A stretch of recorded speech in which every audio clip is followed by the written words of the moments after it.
Bismillahirrahmanirrahim. Assalamualaikum warahmatullahi wabarakatuh. Kita di kuliah riset informatika bersama saya Pak Koco. Kita akan menjelaskan tentang apa itu riset. Oke, ini penting bagi kita untuk memahami prinsip-prinsip dasar riset itu apa. Sambil dari Wikipedia, perhatikan baik-baik. Ini ada beberapa istilah yang penting di sini. Research, ya. Research adalah di sini ada work, pekerjaan yang kreatif dan sistematis. Jadi kreatif and system work. Oke, ya. Yang dilakukan untuk meningkatkan stok jumlah pengetahuan kita. Ini ada dua frase di sini. Yang pertama adalah riset itu pekerjaan. Pekerjaan itu sesuatu yang harus dikerjakan, bukan cuma didiamkan saja, bukan untuk ditunda, tapi untuk dikerjakan. Mengerjakannya, pekerjaannya itu membutuhkan kreativitas karena muncul masalah yang bermacam-macam ketika kita melakukan riset. Nah, ketika setiap muncul masalah, maka kita harus menemukan solusi atau jalan keluar dari setiap masalah yang muncul di dalam menyelesaikan pekerjaan riset tersebut. Itu gunanya kreatif. Mesti akan menemukan masalah-masalah, maka perlu berani untuk mencari solusi setiap terjadi masalah, setiap mentok, setiap gagal dalam riset harus berani secara kreatif menemukan apa solusinya.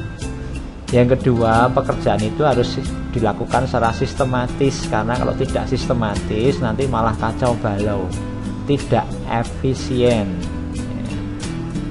Maka perlu dilakukan secara sistematis, setahap demi setahap. Oh, ini sekarang aku sedang mencari topik research. Oke, ditentukan topiknya apa gitu kan. Aku sekarang sedang mencari latar belakang masalahnya apa, itu setiap demi tahap dilakukan. Kalau sudah semua, aku mau bikin analisis nih, analisisnya pakai apa, itu sistematis, artinya setiap fase dikerjakan bagian demi bagian agar nanti bisa selesai dengan tepat waktu dan sesuai yang kita inginkan untuk menyelesaikan masalah pada penelitian tersebut. Nah, semua itu dilakukan untuk meningkatkan pengetahuan kita, ya. Bisa pengetahuan dari peneliti maupun pengetahuan dari masyarakat luas yang membaca penelitian itu. Oke, itu yang penting itu, ya, bahwa riset itu adalah work, kerjaan gitu. Kalau makanan itu untuk dimakan, kalau minuman untuk diminum. Nah, kalau pekerjaan untuk dikerjakan, bukan untuk dihindari, bukan untuk ditunda-tunda, tapi untuk dikerjakan. Oke. Sekarang yang berikutnya, Infos itu riset itu meliputi apa aja? Oh, collection itu mengumpulkan, bisa mengumpulkan data, bisa mengumpulkan teori-teori, bisa mengumpulkan penelitian-penelitian sebelumnya. Itu memang semuanya itu. Ketika kita mau meneliti itu kita harus mengumpulkan macam-macam. Ada banyak yang kita kumpulkan, ya. Kita kumpulkan, kemudian kita saring-saring mana yang cocok, mana yang tidak cocok data-datanya, mana yang bisa kita pakai, mana yang tidak. Gitu kan. Referensi juga gitu. Mana yang paling tepat dari referensi yang ada itu untuk mendukung penelitian kita. Yang berikutnya, riset itu meliputi juga organization. Jadi kita harus bisa mengorganisasikan riset itu, ya. Ini organizationnya ada dua sisi sebenarnya. Yang pertama adalah secara kelembagaan, ya. Yang kedua adalah sisi manajerial, ya. Kelembagaan artinya riset itu berhubungan dengan organisasi lain. Bisa organisasi kita sendiri, kita berasal dari mana, misal kita dari kampus, UNSA, nah berarti tata aturan di dalamnya itu juga mempengaruhi. Tapi yang lebih penting adalah bagaimana mengorganisasikan riset yang kita jalankan, memanage riset yang kita lakukan itu, ya, agar tidak mundur, agar tepat waktu, agar bisa selesai dengan anggaran yang sudah direncanakan. Maka perlu tool, alat-alat untuk mengatur proyek riset kita itu. Mengatur apa saja, misalkan mengatur waktunya, kita harus membuat agenda acara, ya, agenda-agenda. Oh, fase ini kita lakukan berapa hari, kapan kita harus melakukan analisis, kapan harus melakukan survei, kapan harus, semua itu ada rencana yang matang. Kemudian setelah membuat rencana, maka kita organisasikan agar itu bisa kita lakukan. Termasuk organisasinya adalah tim. Kalau kita membutuhkan tim, maka kita harus bisa ngelola timnya itu. Termasuk keuangan itu juga. Ya, keuangan gimana nih, butuh biaya ini, itu harus disiapin sejak awal. Kita butuh berapa biayanya, direncanakan. Oke, yang ketiga, kita melakukan analisis atas informasi. Ya, memang setiap riset mesti membutuhkan analisis. Analisis bisa terutama terhadap analisis permasalahan yang ada gitu. Apa sih sebenarnya masalah yang ada itu? Mungkin nggak diselesaikan dengan cara kita itu gitu. Analisis banyak hal ya, visibilitasnya bisa enggak itu kita lakukan. Misalnya secara keuangan menguntungkan enggak itu riset itu, secara ekonomi, secara SDM mungkin enggak kita lakukan riset itu. Kemudian secara organisasi, kalau kita lakukan riset itu nanti dipakai enggak sama tempat kita membuat riset itu. Kita udah bikin program capek-capek berbulan-bulan, ternyata secara organisasi mereka nggak mau memakai. Itu semua perlu dilakukan ya. To increase understanding of topic or issue. Memang riset itu yang jelas itu, riset itu membutuhkan waktu, tenaga, biaya dan sebagainya. Itu harus ada hasilnya. Salah satunya adalah increase understanding of topic. Jadi meningkatkan pemahaman kita tentang suatu topik.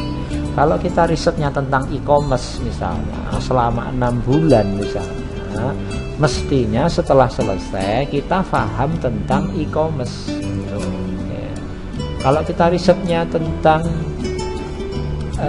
iklan layanan masyarakat misalnya, setelah itu selesai mestinya kita menjadi orang yang sangat paham tentang iklan layanan masyarakat, karena menghabiskan waktu selama 6 bulan bahkan kadang-kadang 1 tahun untuk mempelajari satu topik tertentu. Nah, itulah gunanya riset, to increase understanding of a topic ya. Jadi meningkatkan pemahaman kita tentang suatu topik atau isu tertentu. Itu kira-kira apa itu riset dan apa yang ada di dalam riset itu. Riset project, jadi project riset itu ya, bisa merupakan perluasan atau pengembangan dari riset-riset sebelumnya ya, pada satu bidang riset tertentu, in the field ya. Jadi memang riset itu, ketika kita mau riset itu harus melihat pada masa-masa sebelumnya, tahun-tahun sebelumnya itu sudah ada orang yang melakukan riset seperti kita itu apa belum. Pada topik yang kita riset itu, pada isu yang kita riset itu sudah ada orang yang melakukan riset seperti atau mirip sesuai topik yang kita lakukan apa belum. Nah, maka ketika kita mau melakukan suatu riset, itu harus melihat dan mempelajari penelitian-penelitian sebelumnya. Nah, maka nanti di dalam laporan riset itu ada yang namanya tinjauan pustaka, yang di dalamnya berisi orang-orang atau hasil-hasil penelitian orang pada masa-masa sebelum kita. Misalkan kita risetnya tahun 2020, maka kita perlu melihat pada tahun 2020 sebelum kita siapa saja yang melakukan riset itu, risetnya seperti apa. Tahun 2019 siapa saja, risetnya seperti apa. Tahun 2018 dan seterusnya. Sehingga kita mendapatkan namanya timeline atau waktu dari dulu sampai kita itu orang sudah melakukan riset itu apa saja. Tentu saja yang sesuai dengan topik kita, yang mirip dengan topik kita. Sehingga ketika kita melakukan riset itu nanti tidak sama dengan orang-orang sebelumnya. Karena apa yang kita riset sekarang ini harus lebih berkembang, lebih baik, ya tidak harus lebih baik sebenarnya, kita harapkan lebih baik atau sesuatu yang berbeda dengan riset-riset sebelumnya. Maka dikatakan ini riset project, ya, project riset bisa saja merupakan pengembangan atau perluasan dari kerja-kerja di masa lalu di dalam lapangan, maksudnya ini di area isu atau area topik yang kita lakukan riset tersebut. Project research dapat juga digunakan untuk mengembangkan pengetahuan suatu topik atau untuk education. Nah, kalau Anda S1 harus membuat skripsi, S2 harus membuat tesis, S3 harus membuat disertasi gitu.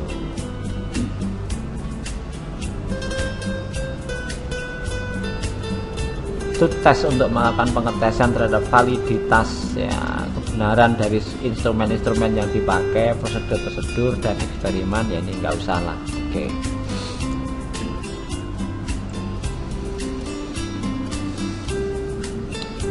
Ini bahasa Indonesianya, ya. Jadi penelitian adalah pekerjaan kreatif dan sistematis yang dilakukan untuk meningkatkan stok pengetahuan, melibatkan pengumpulan, collecting, mengorganisasikan dan menganalisis informasi untuk meningkatkan pemahaman tentang suatu topik atau suatu masalah tertentu. Suatu proyek penelitian mungkin merupakan perluasan dari pekerjaan masa lalu di lapangan. Kadang-kadang bukan suatu topik yang baru gitu. Sudah ada orang yang melakukan riset topik itu, tapi kita perluas, ya. Bisa kita perluas, bisa kita perdalam, atau kita gunakan metode yang berbeda gitu. Proyek penelitian dapat digunakan untuk mengembangkan pengetahuan lebih lanjut tentang suatu topik atau untuk pendidikan. Oke, gitu.